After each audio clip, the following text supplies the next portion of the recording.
mesmas coisas. Acautelai-vos dos cães, acautelai-vos dos maus obreiros, acautelai-vos da falsa circuncisão, porque nós é que somos a circuncisão, nós que adoramos a Deus no Espírito e nos gloriamos em Cristo Jesus e não confiamos na carne. Somente até aí a leitura. Vamos fechar mais uma vez nossos olhos e falar com o nosso Deus. Pai, muito obrigado pela palavra do Senhor. E nós pedimos, Deus, que o Espírito Santo do Senhor continue nos conduzindo nesse culto de adoração a Ti. E nesse momento que o Senhor me use como um instrumento e que o Senhor fale conosco aquilo que o Senhor quer falar, Deus, em nome de Jesus. Nós te pedimos, nós rogamos, em nome do Teu Filho nós oramos. Amém. Amém.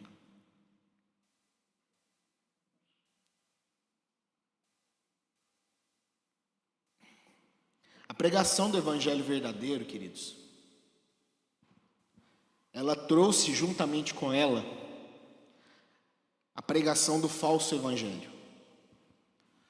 Assim como a pregação do verdadeiro evangelho, ela cresce, a pregação do falso evangelho também cresce. Elas quase que nascem juntas, quase que surgiram uma juntamente com a outra. Não é recente, não é novo, que existam pessoas que distorcem as verdades bíblicas. Isso não é do nosso tempo. Isso não é coisa moderna. Isso não é coisa do século 21. Isso não é coisa dos anos 2022, 23, 2000, não. Isso não é coisa de agora. Isso vem de muito tempo atrás. Por isso que eu disse que a pregação do Evangelho, ela trouxe junto com ela a pregação de um falso Evangelho. A pregação de um falso ensinamento, a pregação de uma falsa doutrina, ela trouxe junto. Não é novo, por exemplo, seitas que prometem ser aquelas que detêm a salvação. Não é novo seitas ou religiões que prometem ser aquelas que têm o conhecimento verdadeiro, que dizem que são a única verdade. Não é novo isso, não é novo. Isso, como eu disse, isso não é coisa do nosso tempo. Isso não é coisa do nosso período de vida. Isso é antigo, é muito antigo. E nos dias bíblicos, a história, ela não era diferente. No período em que a narrativa bíblica acontece, isso não é diferente. Você pode se lembrar da história dos profetas, que por várias vezes eles precisaram apontar o dedo para uma falsa religião, para um falso ensino, para uma falsa doutrina que estava surgindo no meio deles. São várias vezes.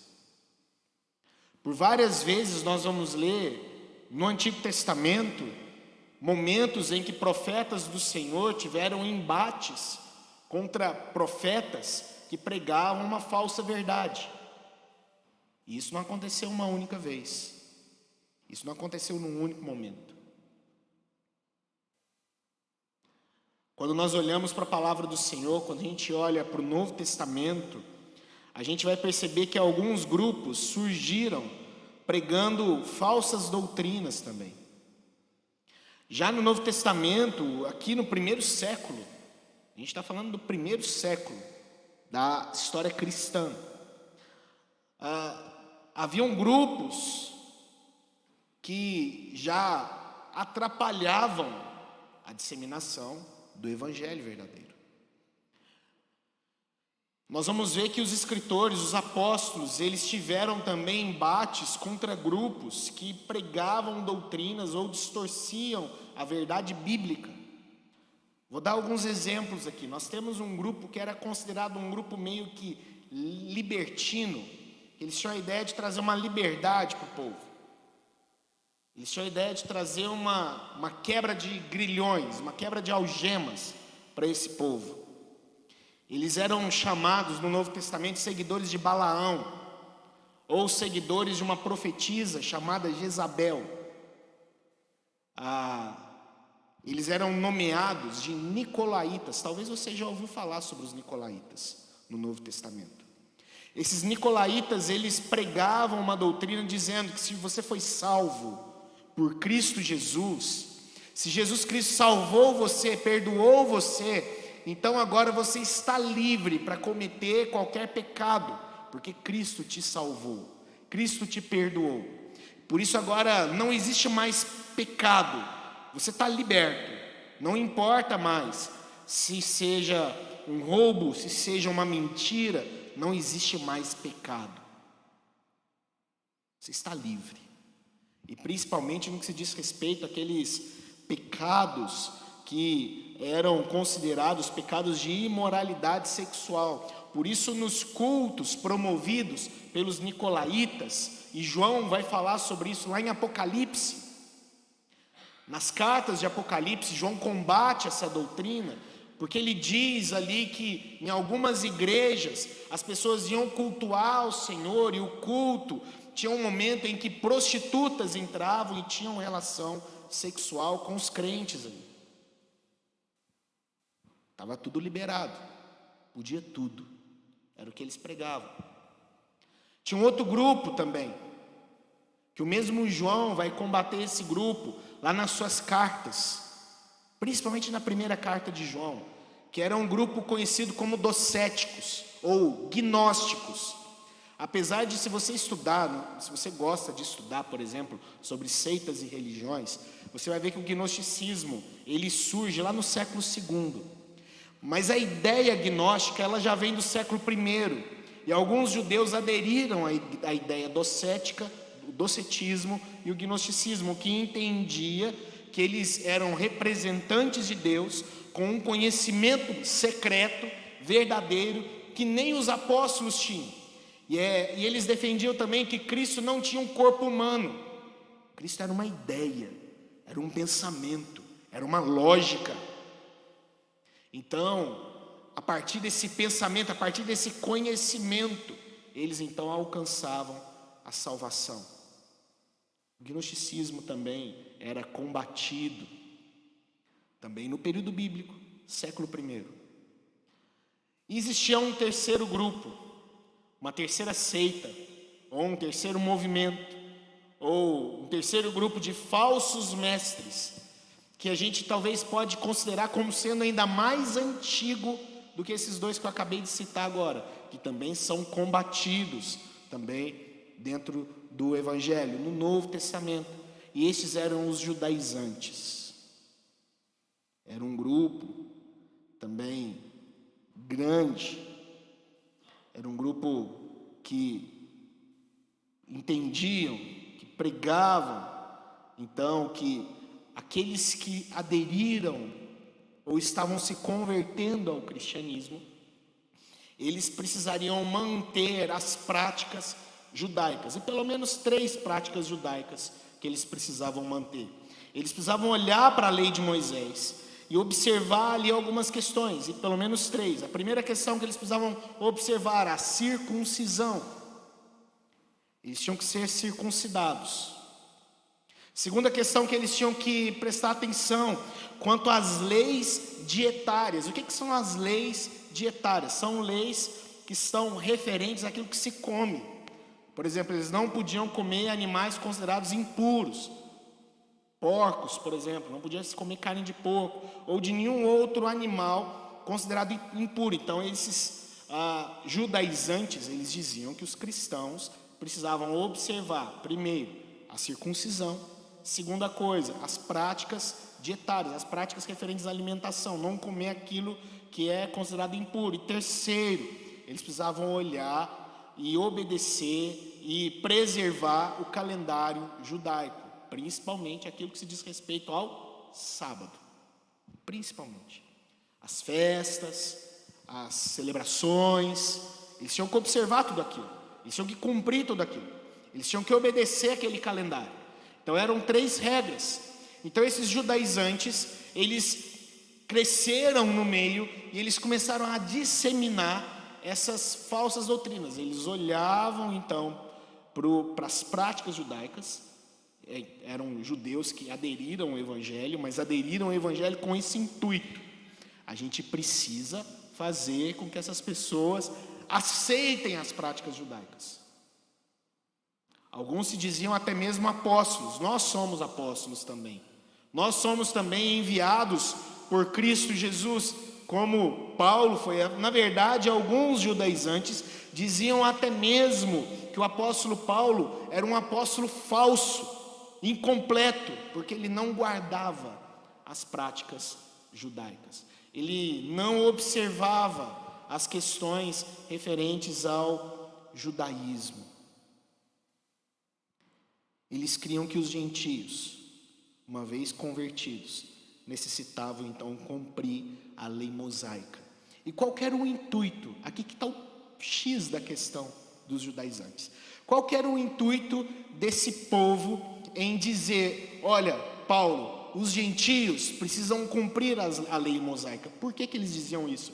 Porque na cabeça desses judaizantes, a lei mosaica era aquilo que completava a salvação de Jesus Cristo. Ou seja, uma vez que um gentio se converte ao Evangelho, agora, para ele ser de fato salvo, ele precisa obedecer às leis mosaicas. Então entenda que não é mais a graça que salva. A obra de Jesus, ela não é suficiente. Precisa de um complemento. Que complemento é esse? Circuncidar-se, não comer animais impuros e guardar o calendário judaico. É o que vai suplementar. Então eles criaram meio que um purgatório, onde a pessoa ela precisa agora completar alguns passos para ser salvo. Porque a ideia de purgatório é justamente essa. É um lugar intermediário que é enviado às pessoas para que lá elas completem a salvação dela. Aí sim vai para o céu. Aí sim vai para a eternidade. Então os judaizantes, eles criaram uma espécie de purgatório na terra. Vocês precisam observar isso. Agora sim, observando isso, a salvação de vocês está completa. A obra de Cristo está completa. Essa era a ideia dos judaizantes. Era sobre isso que eles pregavam. Os gentios não são salvos pelo Evangelho. Eles precisam do Evangelho, precisam de Cristo e olhar também as leis mosaicas. Então essa era a ideia. Esse era o ensinamento que era disseminado, que era pregado, que era ensinado. A estratégia desse grupo era muito interessante. Os judaizantes, eles eram estrategistas. Eles tinham uma estratégia na mente deles. E a estratégia deles era: vamos seguir Paulo. Onde Paulo ia, esse grupo estava atrás. Onde Paulo ia, tinha judaizante na cola dele. Paulo ia numa cidade, pregava o evangelho. Paulo saía para pregar o evangelho. Esse povo fazia uma bagunça na igreja, dizendo: olha, o que Paulo ensinou para vocês está incompleto. Paulo é falso. O verdadeiro ensino agora é vocês olharem para a lei de Moisés. É vocês observarem a lei de Moisés, porque vocês não estão salvos ainda. Precisam dela para ser salvos. Precisam observar cada uma delas para serem de fato convertidos. Eles já tinham feito bagunça na igreja da Galácia. Paulo vai criticá-los na carta aos Gálatas. Na cidade de Corinto, então, nem se fala. A segunda carta de Paulo aos Coríntios é uma declaração pesada contra esse povo. Paulo foi chamado em Corinto de impostor por esse grupo. E alguns da igreja de Corinto estavam mesmo achando que Paulo era um impostor.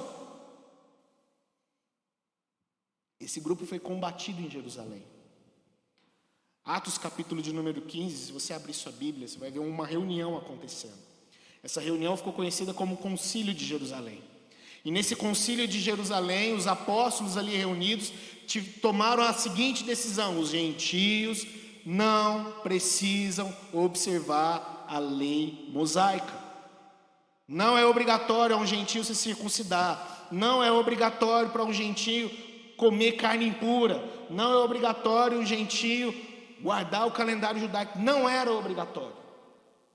Mas para esse grupo, eles precisavam de tudo isso. E agora eles estavam em Filipos.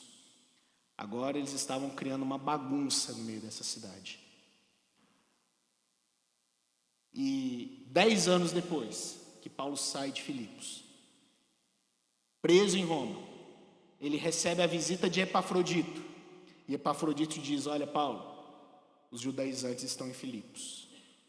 E tem gente dando ouvido a esse povo lá. E Paulo então escreve esse texto que nós acabamos de ler aqui nesse momento. Eles se apresentavam como mestres, se apresentavam como apóstolos, se apresentavam como enviados, dizendo: olha, não deem ouvido a Paulo, não deem ouvido ao que esse insensato está dizendo.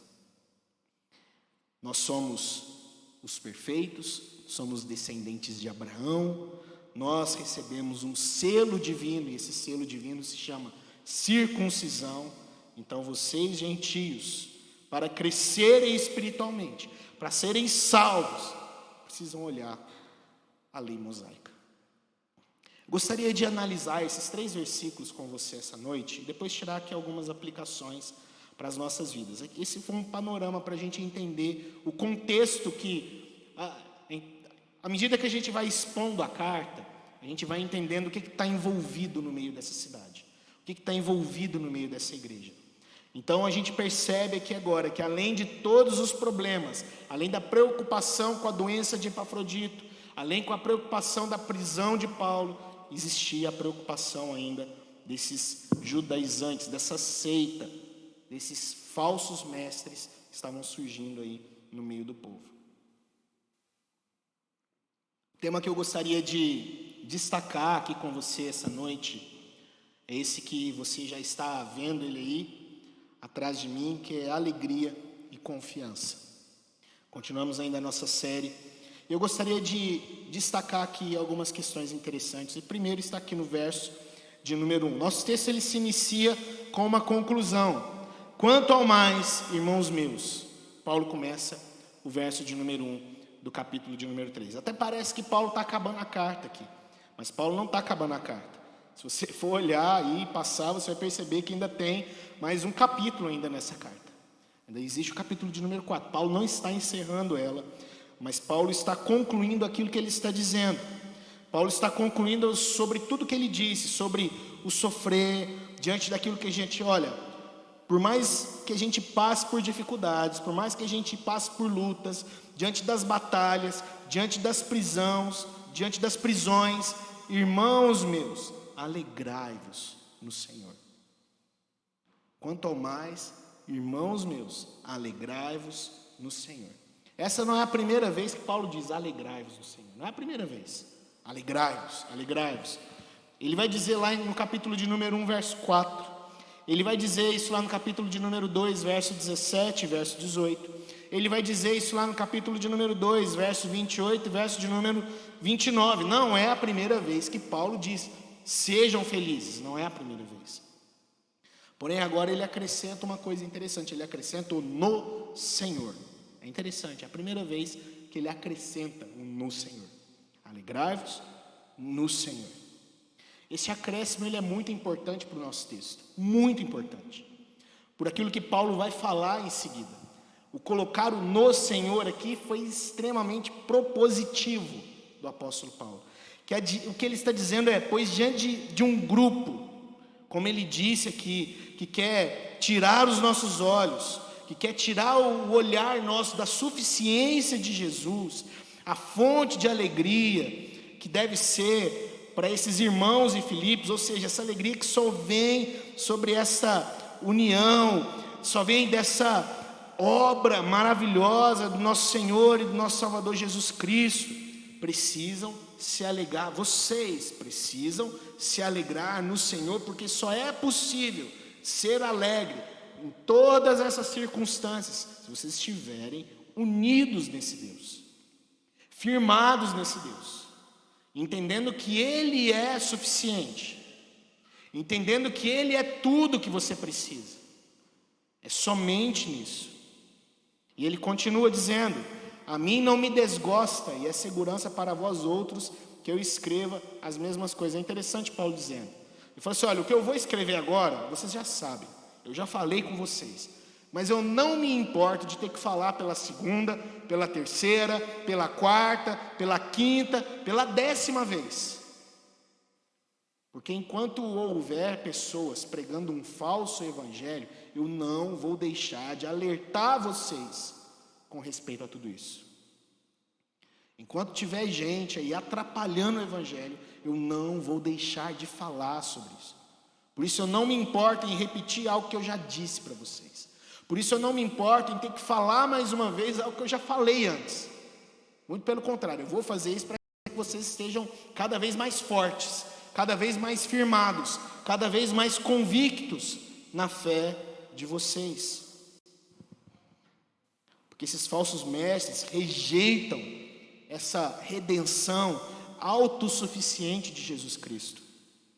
Eles confiam nos seus ritos, confiam nas suas cerimônias, com a ideia de suplementar. Lembra que eu disse?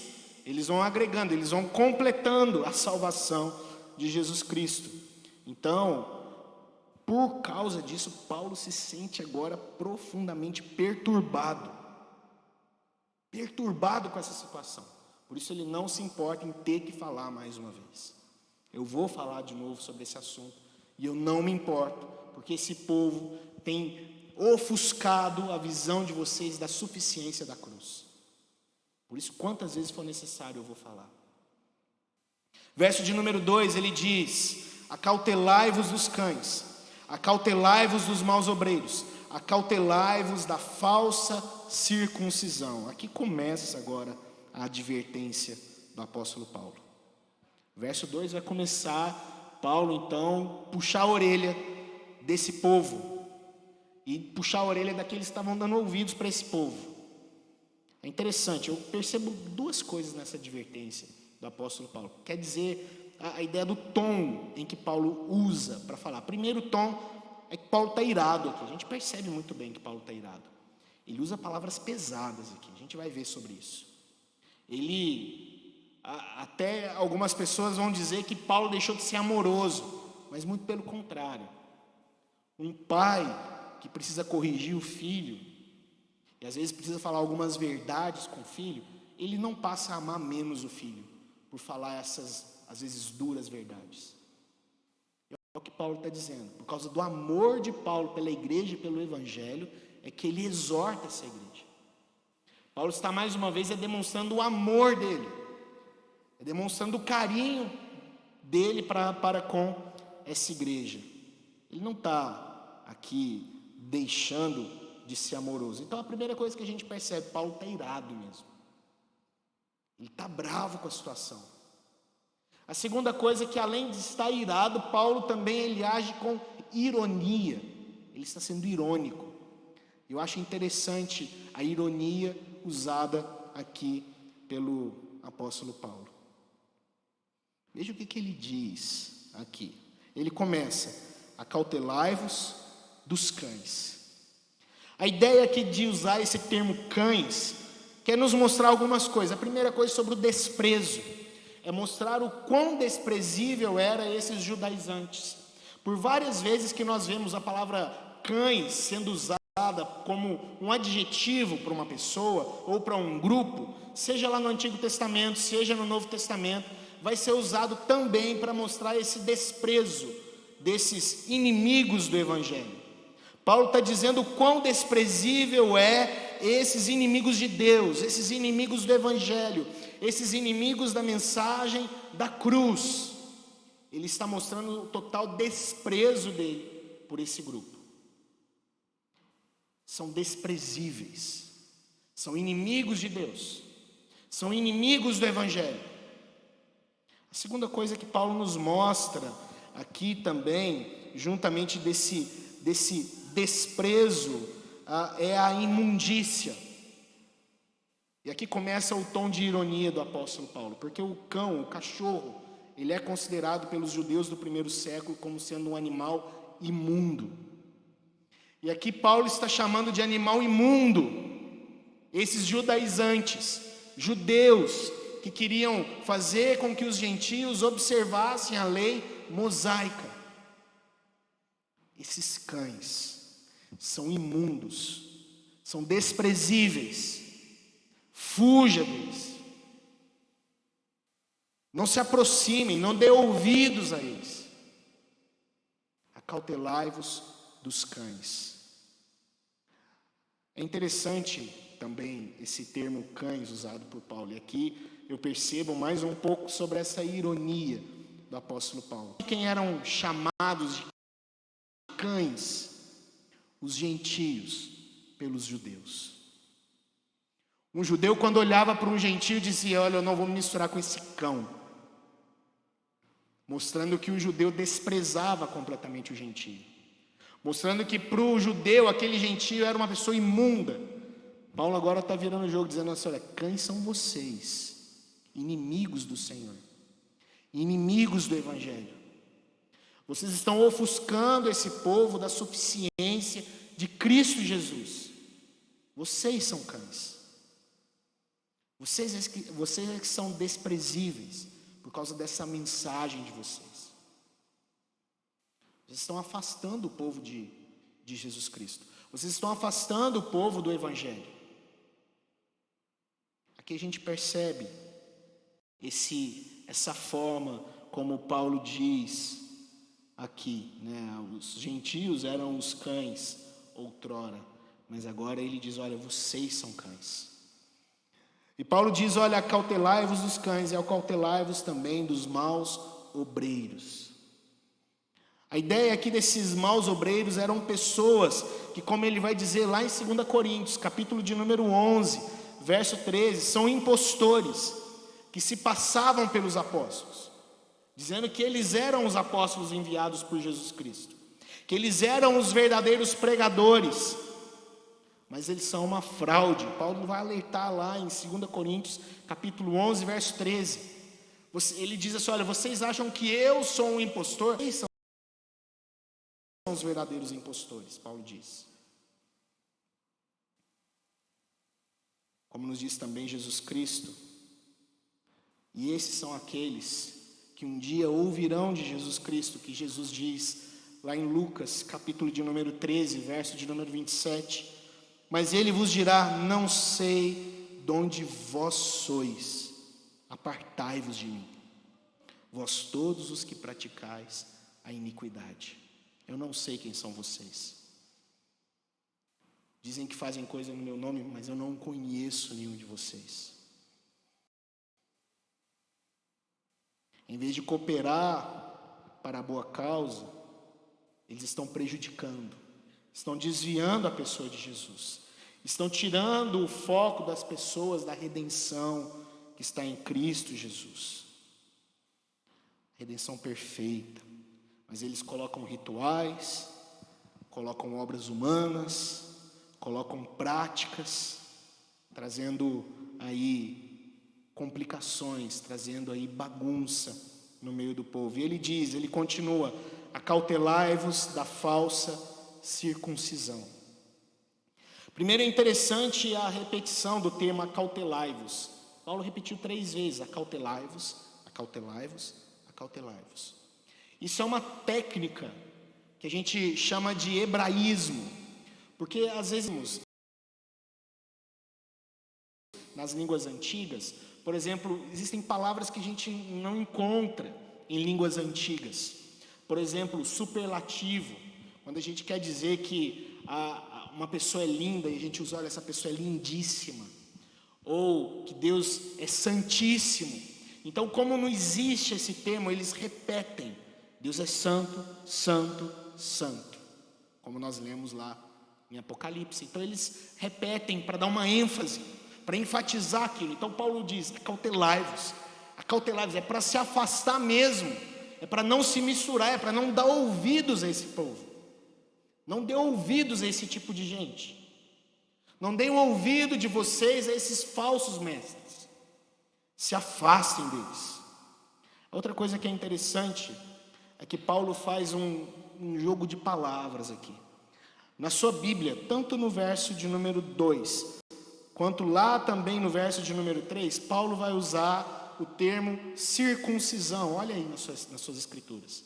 Ele usa o termo circuncisão, mas é interessante que Paulo, na verdade, ele faz um jogo de palavras. Porque no capítulo de número 2, a palavra que Paulo vai usar é a palavra que no grego é katatomen. É a palavra que Paulo usa no grego. E a palavra que ele usa para circuncisão, aí no verso de número 3, é a palavra peritomen. Então a gente percebe que o sufixo, a parte final da palavrinha, é igual nas duas. Só que o prefixo, a parte inicial da palavrinha, é diferente nos dois termos. Paulo está fazendo um jogo de palavras aqui.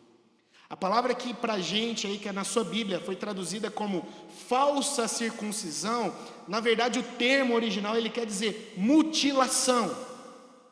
Essas pessoas estão na verdade pregando uma mutilação de corpos. Não é circuncisão verdadeira.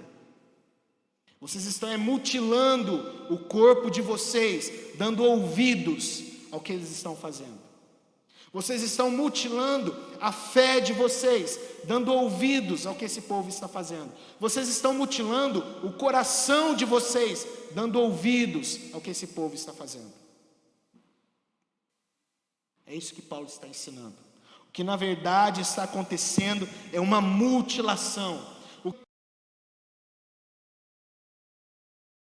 É para o medo, é para a insegurança, é para a prisão, não é para a liberdade, não é para a alegria, não é para a satisfação em Jesus Cristo.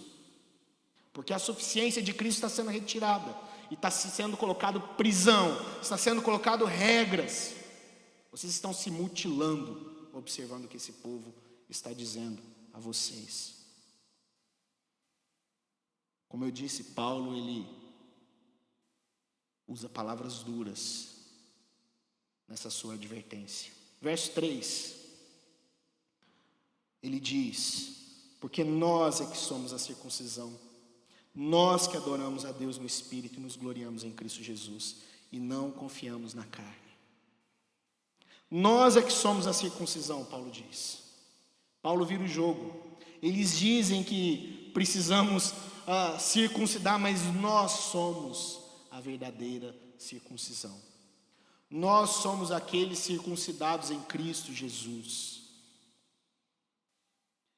Nós somos os quais se manifestou, como ele diz lá em Romanos capítulo de número 3, do verso 22 até o verso de número 26, onde ele diz: se manifestou a justiça de Deus, mediante a fé em Jesus Cristo, para todos e sobre todos os que creem. Não há distinção, pois todos pecaram, todos carecem da glória de Deus, sendo justificados gratuitamente por sua graça, mediante a redenção que há em Cristo Jesus, a quem Deus propôs do seu sangue, como propiciação, diz o apóstolo Paulo, mediante a fé para manifestar a sua justiça, por ter Deus, na sua tolerância, deixado impunes os pecadores anteriormente cometidos, tendo em vista a manifestação da sua justiça, no tempo presente, para Ele mesmo ser justo e o justificador daquele que tem fé em Jesus. Não há distinção agora. Todos pecaram. Eles não são especiais. Todos carecem da graça de Deus, todos carecem da glória de Deus, todos carecem da justificação em Cristo Jesus.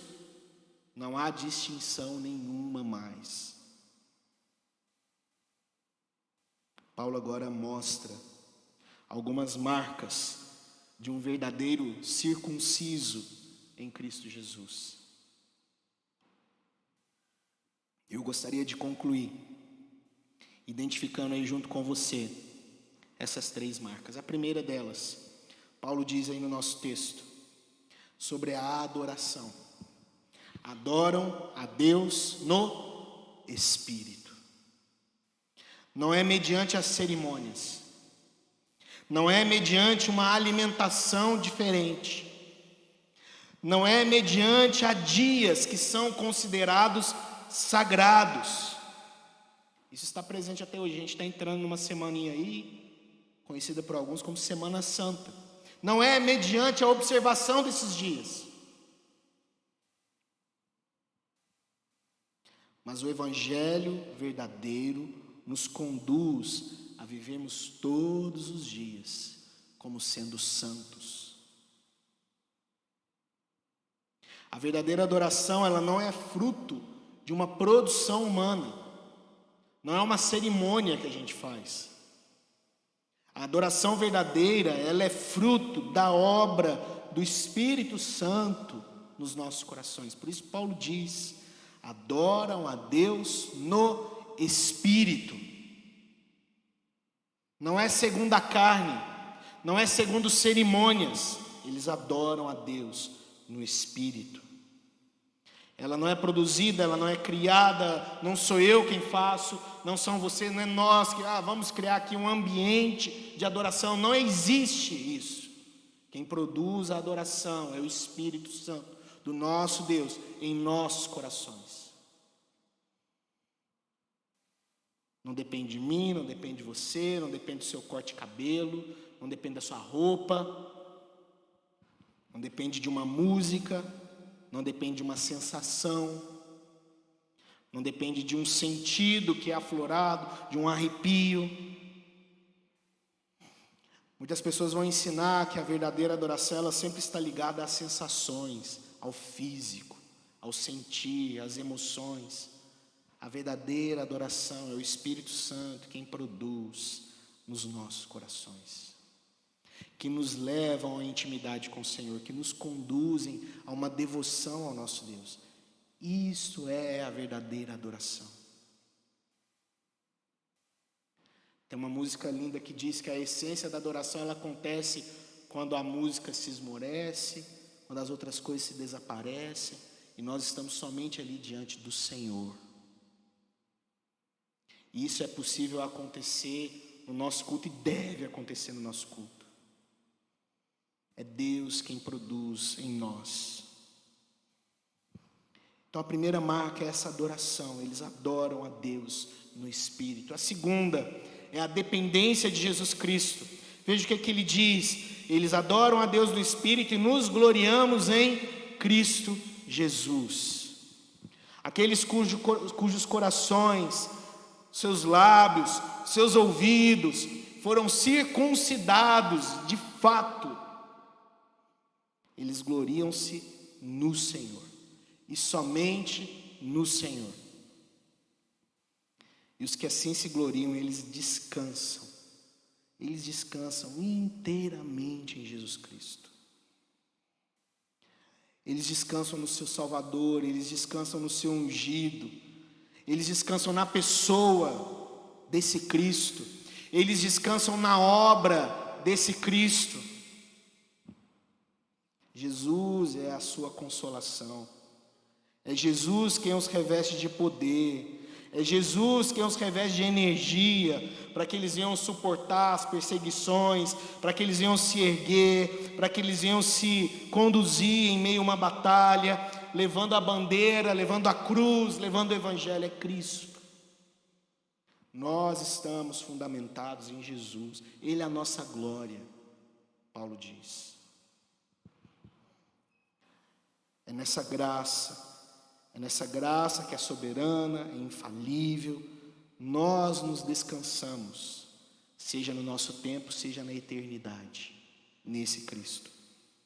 Não há necessidade de se completar, de acrescentar alguma coisa. Eu não acrescento nada na obra de Jesus Cristo, nada. Eu não completo em nada a obra de Jesus Cristo. Eu não completo esse sacrifício de Cristo.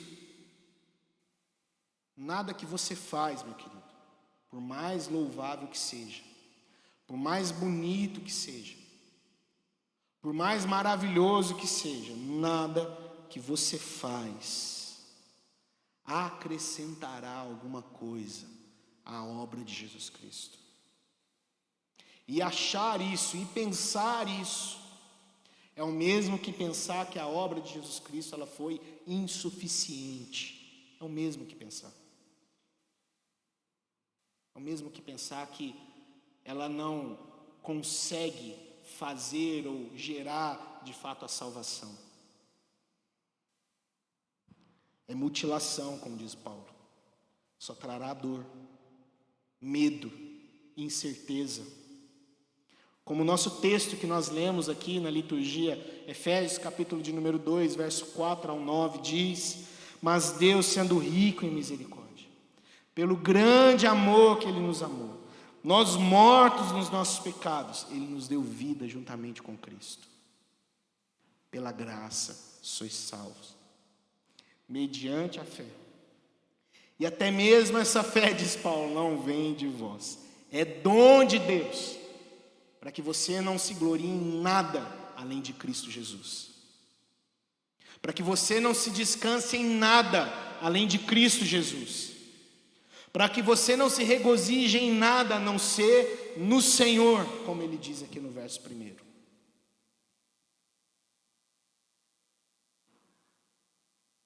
E por fim, ele vai falar sobre a nossa confiança somente em Cristo. Nós não confiamos na carne. Nós não colocamos nossa confiança na carne. Não tem vantagem nenhuma. Vocês não têm vantagem nenhuma diante da igreja de Filipos. Nenhuma.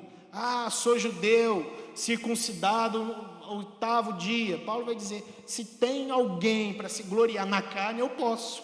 Ele vai dizer no texto que nós vamos ler aqui semana que vem.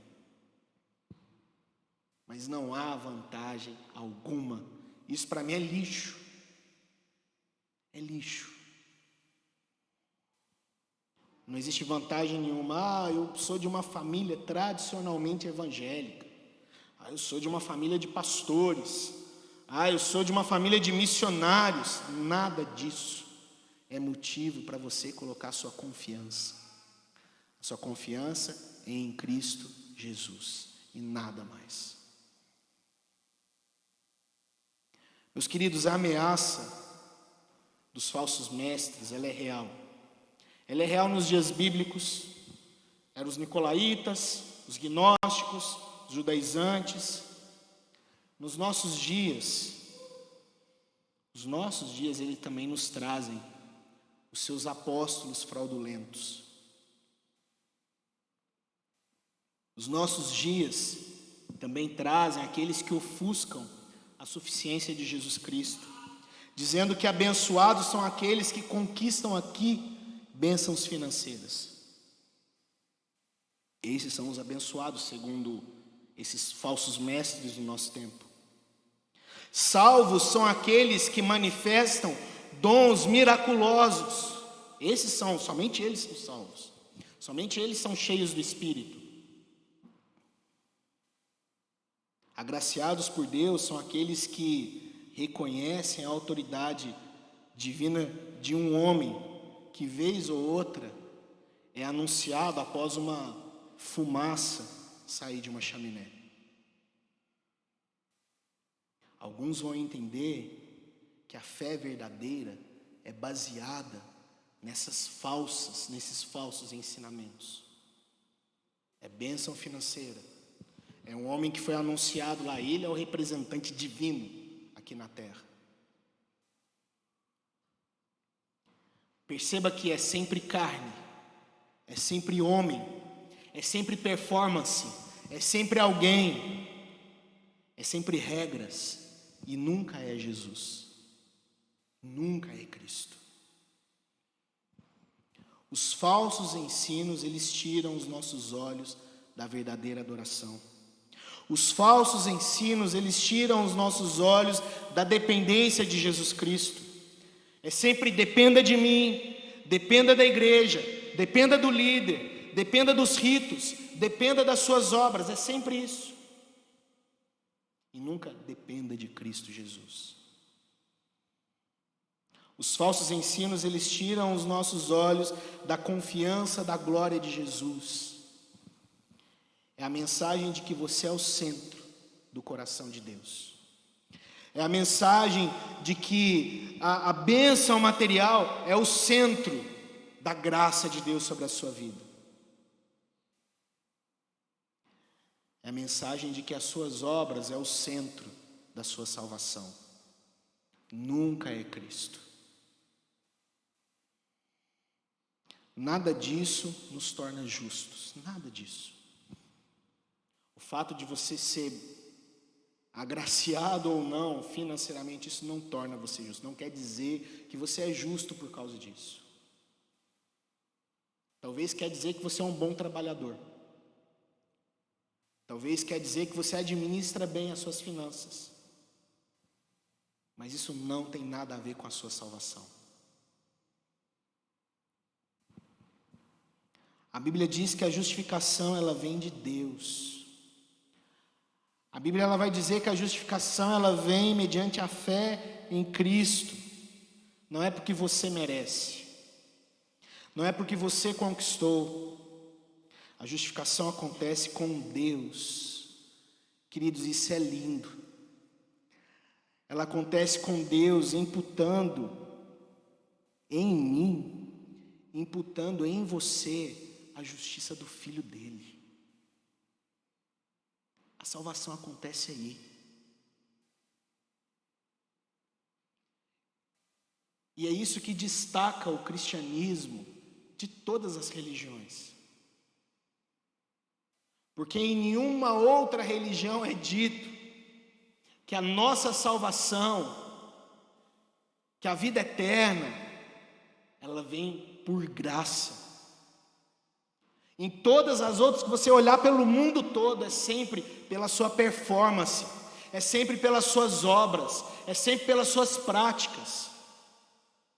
Mas a Bíblia nos mostra que Deus pega uma justiça que não é nossa, que é do Filho dele, e imputa ela em nós. Isso é maravilhoso.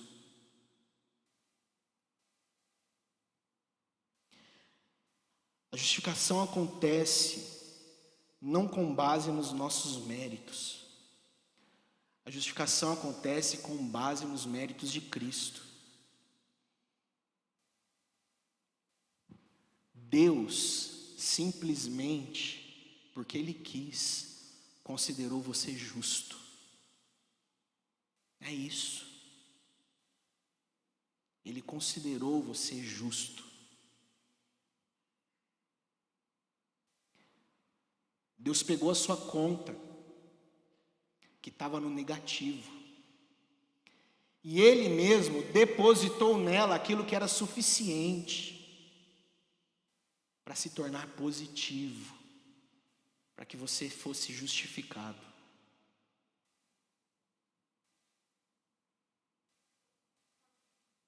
É o que aconteceu com todos nós. Por isso a frase de Jesus, está pago, está consumado. Aqueles que são seus, Pai, eles não te devem mais nada. Mais nada. Isso quer dizer que esse Deus, Ele tornou positivo o seu saldo. Por isso Paulo ele vai dizer lá no verso 9 do capítulo de número 3, dizendo que é justiça de Deus, é ser achado nele, não tendo justiça própria, que procede de lei, senão que é mediante a fé em Cristo Jesus, é a justiça que procede de Deus, ela é baseada na fé, diz a palavra do Senhor. Deus em Cristo Jesus considerou você justo. Ele perdoou os seus pecados. Ele não leva mais em consideração os seus pecados. Ele não leva mais em consideração os seus erros. Ser justificado quer dizer que agora Ele nos trata como se nós nunca tivéssemos pecado. É assim que nós somos tratados hoje. Existem pessoas que ainda querem acrescentar algo a essa coisa maravilhosa, que é a graça de Deus por nós.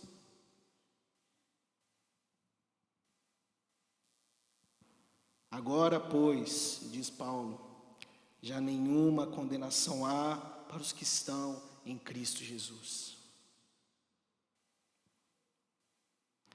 Só há uma forma, e essa forma é Cristo. É Ele quem perdoa.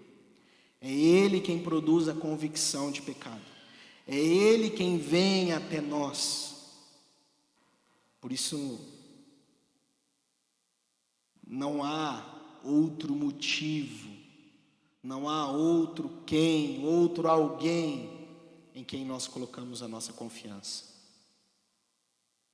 Por isso Paulo diz: quanto ao mais, irmãos meus, alegrai-vos no Senhor. Se unam a Deus e desfrutem dessa alegria, desfrutem dessa confiança, que só é possível no Senhor. Amém? Que Deus nos abençoe, em nome de Jesus. Vamos nos colocar de pé, ministério de música.